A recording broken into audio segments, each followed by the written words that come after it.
speakers who I'd like to invite on the stage. Deepika Kelkar. Deepika is a student of Don Bosco Higher Secondary School. She's been for many years a volunteer with Sadangan. She's interested in music, dance, and hopes to be a journalist someday. Our second speaker in the morning will be Pratibha Bapat. Pratibha Bapat works with the Education Department, and she has also been an active member of the women's movement with Bailan Susad, now Sadangan, and is a gender trainer. May I also invite Smita Bandare Kamath, who teaches commerce at SS Dempo College of Commerce and Economics. She's not only a teacher, she's a writer, an artist, a poet. So we have three very dynamic speakers with us. Before we begin, and I hand the mic over to our speakers, I'd like to say a little bit. Being the chairperson, I have that privilege. As Nandini Sahai has pointed out, the incidence of child's rights violations is really high. Child abuse happens every day. But thanks to the recent media attention, the country has seen a string of reactions and responses. Similar was the case in Goa following the incomprehensible Vasco case. But thanks to the media, at least now, some cases are coming to light. Now, these responses and reactions that we've seen have been varied. They've ranged from demonstrations of anger and frustration with the system, with our culture, suggestions of protective measures. Some of these protective measures don't really have any long-term value, such as police traveling in mufti on buses, etc. And some of these suggestions have even been anti-women. Suggestions like dress codes, new uniforms, overcoats, banning mobile phones for girls, etc. There have been demands for a new look at the existing law. There has been a demand for stricter punishment, a review of infrastructure, suggestions of CCTV cameras and more police force, etc. Programs we've seen being organized all over. There's been a demand for a review of cultural practices and to make them more gender sensitive and child friendly. Some reactions that we have seen have been mere finger pointing exercises, pinning the blame on anything or anyone other than ourselves. But in all these various reactions and responses, whatever the hue and color, whether or not they are politically motivated, what is heartening is the fact that a larger number of people in our community have begun to think about rights of women and children in Goa. If this seminar was organized last year, I wonder whether there would be this response to this seminar. A lot of people are now looking for answers and strategies to make Goa a safer place.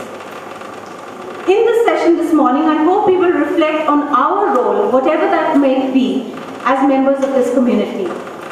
I hand the mic over now to our first speaker, Deepika Kelkar. I've been asked by the organizers to make the speakers speak for 10 minutes, but I will not keep that time restriction for Deepika. At home or outside, I stay with my child.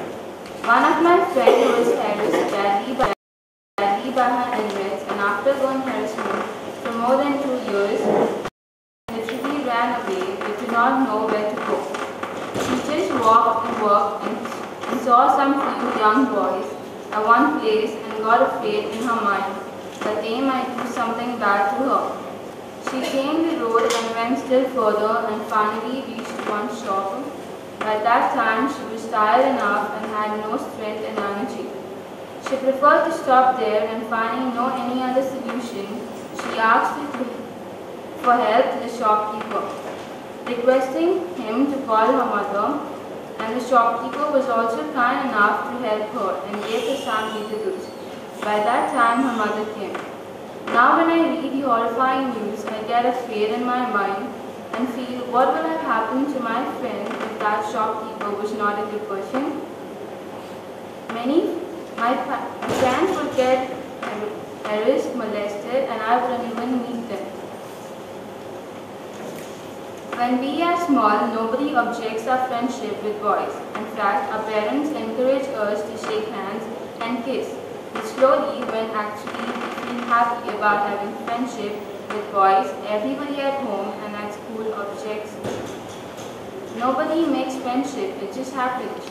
We don't decide about it. We have friends who are boys as well as girls. I know one girl who wants to have friendship with boys but can't do so because she has been told that boys are bad, and due to which guilt, many times she gets jealous and talks any wrong thing about us. I really do not know why some boys behave so bad with girls. Maybe they have to be given training how to behave good with girls. When we girls discuss among ourselves, many share their experiences about their touch and the fear they still have in their mind. When I tell them about sharing the same with their parents, they say that they will not believe them. Games like football, cricket, only boys are encouraged to play. Many girls do have interest to play, but they have to play with guilt. Many times we argue with boys about washing, cooking, taking care of children as to why only girls have to do it. And they laugh loud as if we have cracked some silly joke. We also do not have answer, but many friends of mine tell us that helping in housework is expected by girls, whereas their brothers are free or told to do some work outside the house.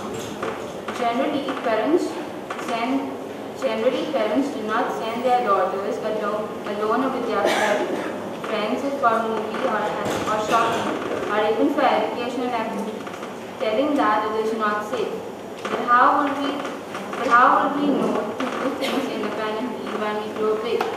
It is said that in today's world, boys and girls are treated equally, but I do not see it happening. Dear friends, imagine that it is 7:20 p.m.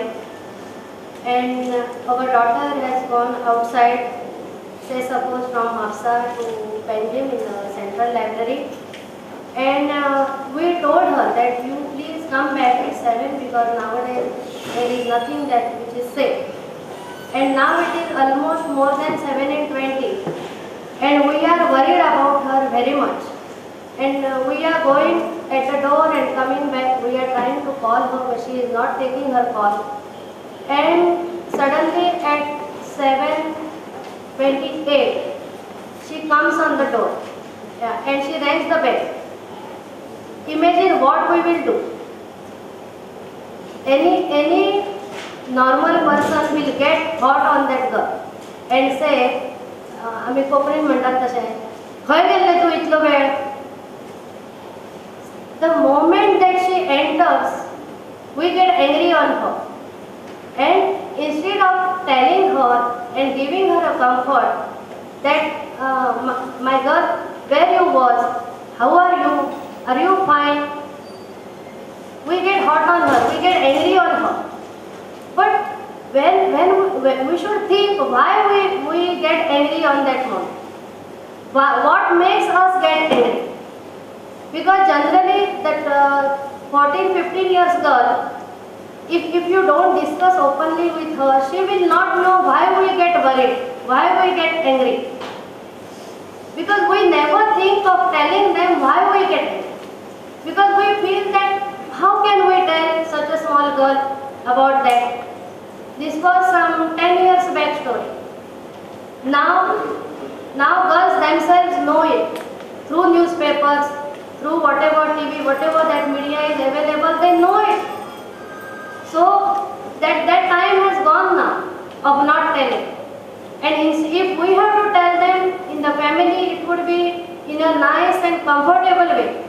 Now they are getting it with a very broad this. That means like I will give you my experience that suddenly one day my daughter said, younger daughter said that she is not going to go to school because anything can happen on the road. And I had to literally try for her, talk to her headmaster, go to the school, tell headmaster, request headmaster to talk to my girl. She was at home only. So this is the situation that we are today at this junction. So why this happens? Because I am supposed to tell the role of parents here. So role of parents, when it starts, that is the gender sensitization, that is the role of parents. What parents should do. Generally whenever I go in the schools, I talk to the children about gender sensitization. But when I got this invitation, I strongly felt, and I have been feeling it from beginning for last 6-7 years at least, after talking to the children, that we have to sensitize parents first. Parents have to be sensitized first. Because the first question generally that comes when the child becomes around 5 years or something, because generally the house is of father. And then the question comes like, how is that mother is in his house? Then father easily says that I brought her. And that question itself gives the mother a secondary treatment. Then there are, that means I am not going to any personal this, but after marriage certain things that we are supposed to put. So why they are put? Because they are saying because the women are married. Now I will say mother and father. So I am in a position of child. So the mother will say that because I am married I have to put. But when child sees it, father doesn't wear anything. Wearing will not make difference, my friends. But the ideas are constructed on that. Because when father says that I brought her, it gives a secondary treatment to the mother. Then any housework generally, because gender sensitization there may be a long thing, but when I see it in the house, it is like this. Generally, say suppose somebody gives the newspapers at your door. Then who will have time to read newspaper is the father. Mother will be cooking and doing whatever job in the kitchen and whatever. So this sense what the child gets. Say suppose it's a boy will always feel that after growing that by the age of 7 or 8 they get the idea that the boys are going to become father and girls are going to become mother. So he knows that he is not supposed to wash utensils. He is not supposed to cook. He is not supposed to wash clothes. I am considering the middle class and lower middle class. Maybe there is this now in the higher middle class that washing machine is there and man also is making that, means doing that work and whatever. But I am talking in general because this happens, this do happen and it is still happening. Even if woman is working, she will always have a worries of going back and doing the work. So when we think about the child, and if we have to sensitize child on gender, then we ourselves, that is men and women, have to be very clear about our sexuality. That is how we look at the sex and sexuality. The first and foremost thing that we feel about sex is dirty. Say suppose a small child, 6 to 7 months child or something, when they touch their genitals, private parts, we will say shishi, don't do that dirty job. So from beginning only we are giving them an idea that that part is something which is dirty. When they grow big, a bit little more, then they ask from where we have come. And our question is, you have been brought from the hospital, you have been brought from the somewhere on the road, from the bus, we got you here, got you there, something like that. In scientific something parents will talk, because they will find how can we tell them sort of that. But the simple question at that time can be, I feel, that you have come from the womb of your mother or from my womb. It can be a simple question. I don't think they will suddenly ask the next question, because there is an age of sex education. The language what you should be talking is like from 0 to 3 there are certain From 3 to 6, there are certain more questions like how you got the baby in your home. So that time also we find it very difficult. We get upset because we feel how can we tell about sex to this small child. But what I feel in the books that I read, it has been given that how you can tell us. I have brought that books. After this in between you can have the look at that books.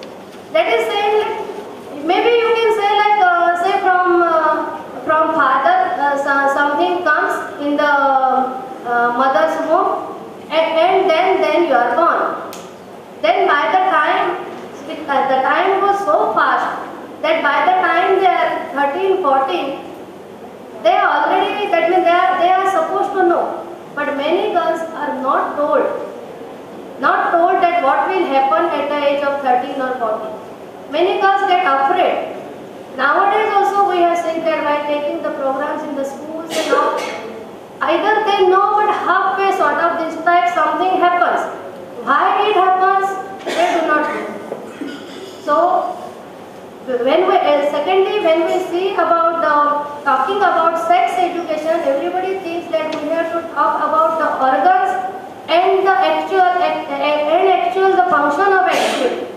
But it is not like that. We have to talk to them about sex and sexuality in a very simple way, in a discussion form, and maybe like we will have to request the government to give certain type of gender sensitization education to the parents so that they can have healthy dialogues with their children.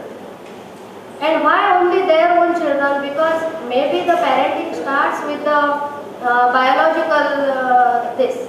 But I think we should move forward to become a social parent. That means maybe we have 2 children, but there are many children in our Goa, in India and the world. Because we are supposed to make our children a responsible citizen of our nation and our world. Thank you very much. Thank you, Pratibha. We heard from our first 2 speakers about children's fears about cases of violence, particularly sexual violence now that is being committed on children. We've heard them talk about gender stereotyping. We've heard Deepika talk about her own experience of how gender stereotyping still exists, and Pratibha who talked about different ways in which families stereotype and gender discriminate between girls and boys. And Pratibha also stressed the need for the parents' role in sex education and briefing the child on sexuality issues. We now have Smita Bandari Kamath, who will talk to us about the role of teachers in gender sensitization and the role of teachers as change agents. Given the fact that we live in a gendered world, do we also have a gendered classroom? Or is it that such classrooms are instrumental in bridging gender disparities? The discussion here is not about gender wars, but rather how the teacher can serve as a change agent. What is gender? If sex refers to the biological makeup, that is being female or male, gender teaches one to be a girl or boy. Gender describes the roles of women and men that are determined by political, economic, social and cultural factors rather than by biology. Thus, gender is the societal meaning assigned to male and female. It is a learned behavior that creates gender identity and determines gender roles. Schools and homes are the primary sources for development and imbibing these traditional gender roles and relations. Apart from parents, teachers influence and impact students, thereby bridging the gender disparity or widening the same. Teachers, since time immemorial, have served as fine role models for their students to emulate. Students, and more so at the primary level, learn by observation, a fact that many a times is disregarded. Thus, in their classroom spaces, what they teach, and how they role model their own viewpoint, beliefs and practices has an implication in transforming mindsets and in turn lives. Interaction between the teacher and taught is an everyday learning exercise. Students strive to meet their teachers' expectations, and teachers exhibit different expectations for different set of pupils. Such biased expectation of teachers towards the male and female students may trigger a self-fulfilling outcome, with students responding in precisely the manner expected. Research has shown a pattern where a more active teacher attention is directed at male students, and with time, female students tend to become quieter or may even drop out. Again, normally teachers tend to give more attention and better treatment or preferential treatment to the boys, making them feel special and wanted. It could be a simple case of letting the boy go to the washroom when he feels the need to relieve himself, while make the girl wait till the bell goes, thus giving a sense of superiority and inculcating a behavior whereby their needs will be given priority while the girl has no say. Teachers may also indulge in sexual discrimination when a child is excluded in availing an opportunity, scholarship, loan, or any other related aspect on account of his or her gender. Study material also at times reinforce the stereotypical gender roles. For example, my 7-year-old daughter has a lesson where the boys go swimming in the river while the girls sit and read books. And since she recently learned to swim and would rather swim than read, she inquired, is this what girls are supposed to be doing, sitting in the shade and reading? A simple lesson with a simple incident, yet potent enough to drive home the point, namely, boys are expected to be more adventurous and girls to stick to more docile form of amusement, thus creating stereotypes. Socializing and social knowledge is validated and authenticated by school books and the discussion that follows in the classroom. It is important that a thorough and regular review of the textbooks, curricula, teaching methodology is undertaken in order to address areas so that improvement can be injected. In this regard, teacher training program needs to be conducted for teachers who are socialized in essentially a patriarchal society that fosters gender inequality, be it culturally, economically, or socially. Training equips them to deal with class dynamics, that is the interaction of the teacher with the students, interaction of male and female students with one another, and thus gender responsiveness in a more effective manner. Given the fact that educational institutions serve as a significant socializing agencies during one's decisive years, promoting gender awareness in the classroom is an important step forward. Another possible measure is to undertake gender audit to gauge gender sensitivity in the institution, draft policies and programs, as also make financial provisions to equip the teacher to promote and sustain gender-sensitive agenda. And finally, a healthy social climate needs to be fostered to encourage girls' participation in all areas and in particular improve their access to gender-specific subjects and occupations. In this regard, a holistic approach may be adopted whereby male students too are encouraged to assume a more family-committed approach, respect and accept female counterparts as equals rather than expect only a female-centric approach to bring about transformation. Such initiatives should be well supported by the community and society at large. Hence, a sustained sensitization and awareness-raising drive for the teachers, educationists, as also a supportive legal and policy environment which legitimizes the teacher's initiative in gender equity will enable the teacher to be the much-needed change agent. Thank you. Thank you very much, Smita. Smita talked about the role of teachers in gender sensitivity and awareness from the classroom to educating herself, the need for gender sensitization of teachers itself through training programs. She talked about how we need to look at curriculum, analyze the gender, critique curriculum from a gender perspective, talked about auditing institutions itself from a gender point of view, building a healthy social climate, and very importantly, the role of boys and men in bringing about gender equality. I now throw the floor open for discussion. The social discrimination that Smita spoke about, where she said the teachers and all are more partial towards the boys, I feel that right now in India, that partiality is more towards caste. It's more towards caste than the gender. I feel that. Mrs. Pratibha Papat said, parents should have the healthy discussion on sexuality. Madam, I would ask her which parents were talking. Our parents are in market. Our parents are in migrant parents are there. Our parents educated, but they are not in the good contact with their own husband. They are separated, they are divorces. And present generation, to tell you the plain truth, they know the sexuality, but they don't know the danger of it. So which we have to give the suggestion, this one I did counseling required first and foremost the parents who are divorced. The parents having the husbands like a totally under the control of the alcohol. So for present generation, they know very well, broad sense, the meaning of the sex. So according to me, I feel here parents should have to taught, and parents both requires the counseling. So now, no, my little bit I think. Now just look at, I am the teacher, look at it vegetable, the one who are selling. Ask her, she is selling, no. I told my daughter everything, but where should I cover? It happens every day, every nook and corner. Thank you very much. Now this is not a question, maybe to Madam Pratibha. Now what I feel is, as you said, parents have to discuss with the children around. Very true.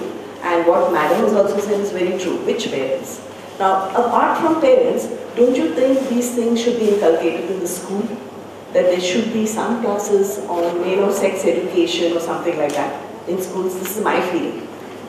The second thing to Smita Bandari Kamath, she said that, usually teachers are sometimes, more liable to the boys than the girls. Okay, I mean they show more preference to the boy students and girls. Now, I really don't think that happens in schools and colleges. And if it does happen, it may happen with a single teacher who has been brought to show that the men are superior to women. But I don't think teachers today are more sensitive towards the boys than the girls. Thank you. I just wanted to say that as per the Goa Children's Act, there is meant to be 48 hours of instruction on gender justice and child rights awareness from the 5th standard onwards. First of all, this is not happening. And secondly, there is a need for this to start right from the beginning. I think from primary school itself, there is a need for gender justice, child rights awareness to begin. So whether we could also look at these issues. ती बायलां बरें ती तशीच अशें रागान सुद्दां म्हणप न्ही अशें म्हजें आन्सर आसतलें कशें दिसता हांव नकळो तुका हांवें शंकरान जयंती Talking about the GenderSensitisation. One second, we need to have not the answer. Okay, maybe I teach, I think we are rushing for time. There were few questions.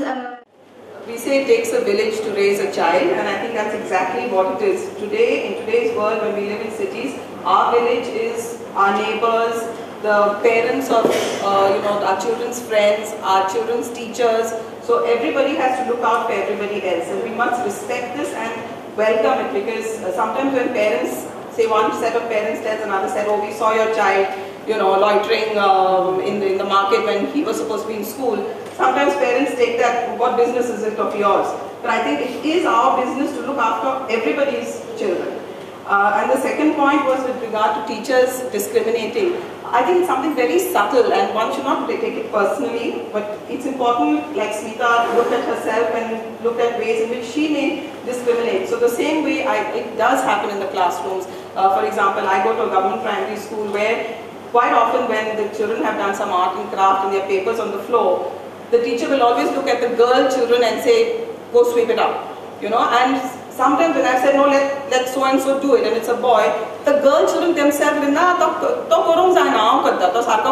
so the girls very often validate that viewpoint that they are the ones who are good in sweeping and the boys cannot do it. So I think it is something that happens in our classrooms of today, and we need to be aware of it. Just a moment. As I go through the discussion that I am getting here, what I feel, discussion with your own children is not that easy. You find even qualified people are a bit confused because first of all, this whole subject is very complex, it's not as simple, and the complex subject has to be turned into very simple, which is not an easy task for anyone. So we have to conduct sort of guidance, we must have guidance centers in all the schools to conduct this type of exercises to equip them for this task. That's what I feel. That gender sensitization training. To talk to their own son, your daughter about sexuality, it's not that easy. I would say the subject is very complex. You don't find proper terms. If you use your terms, she finds it is more complex and more difficult. So it's an art and science both together. And that has to be developed gradually. Thank you very much, Dr. Dumi. I think Angela has. And not a question, just a suggestion. I'm running a primary school and it is up to 4th standard. I would suggest you to make it aware that every school who got primary school, the outgoing parents of standard 4 should be given a seminar based on sex, how to bring up their children, because that is the base when they go out like 9 years old. This is my suggestion. Okay. Speaker asked is that earlier parents used to say when the children asked about where they come from, the parents would say, we found you at the bus stop, or we found you in the market, we bought you in the market, or we brought you from the hospital. Do parents still tell these kind of, give these kind of explanations to children? At large, I don't know, but they are not free to tell that it has come from my womb, or it has, like father telling that it has come from your mother's womb. That means let parents, if they are present, talk about. I don't find it. In my office even they find it very difficult. And they tell us that I don't know how you can tell it, but it is very difficult, and they are of the opinion that you shouldn't be telling too much at too early age also. That is a still myth that is in their mind. Okay, I would like to conclude my presentation with, of course there is a need to revamp and review the existing system, whether it is educational or the judiciary or in whatever dimension you want to think about it. But I think the primary need is to introspect. We need to review our own interaction with others, and especially as a teacher with our students, as parents, how close we are and how, as Pratibha has already mentioned, how can we build up that trust? I think that is very important, whether it's with our own child or the children that we teach in school. So introspection, I think, is the key word that I would like to conclude with. Thank you, all the speakers and all the participants. This is just the beginning of today, as well as the discussions for interventions, which we hope will continue even after today. I think we've more than overstepped the time limit, so call for the next session. Thank you very much for your participation.